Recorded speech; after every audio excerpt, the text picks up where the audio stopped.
isa sa mga pinakamahalagang bagay sa mundo. Loving the Lord, mga kapatid. What does that mean? Loving the Lord.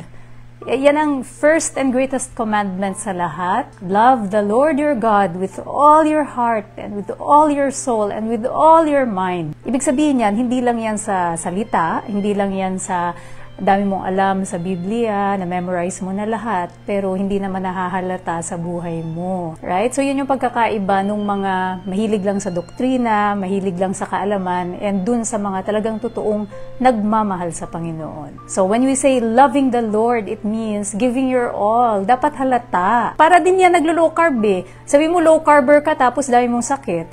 Tapos overweight ka, right? Kahit na sinasabi mong tagal-tagal mo na naglo-low carb, okay lang kung nasa proseso ka, pero dapat nakikitaan, mga kapatid, yung resulta po, ano? Kailangan nakikita sa buhay, hindi lang yung iba dyan sa inyo, mga kapatid, ano ba yan nangyayari, no? Simula nung nag-share tayo ng Word of God, ang dami-daming, nagsasabi ng kung ano-ano. Kung mahal natin ang Panginoon, dapat nahahalata sa ating mga pananalita. So, if you're attacking me on the comment section dahil nag-share ako ng Word of God, then yan ba ipagpapakita ng pagmamahal sa Panginoon? Tanong ko sa iyo. And first of all, minsan mga tao parang kung makapagsalita sa keyboard warriors, parang kilala niyo ko. Do you know me personally? Para sabihin mo sa akin yung mga bagay na yun. But nonetheless, hindi kita i-judge. Wala naman akong karapatan mag-judge ng tao.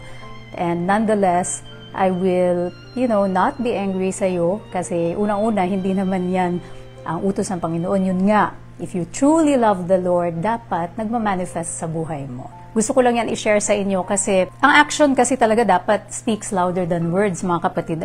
You cannot profess to be an advocate for something and hindi nakikitaan sa buhay mo yan. Pag sinabi mo na ikaw ay para sa Diyos, then dapat nakikita sa mga pananalita mo, sa pagtrato mo ng ibang tao, sa pag-asta mo, right? Paano ka ba umasta? With humility or parang know-it-all ka, parang alam mo lahat? So, para doon sa lahat ng mapagmahal sa Lord, mga kapatid, although nasa process ka pa lang ng pagbabago ng buhay mo, just always remember na dapat nakikita, okay? Sa mga actions, words natin, the way that we make others feel, Good ambassadors tayo ni Christ, mga kapatid, okay?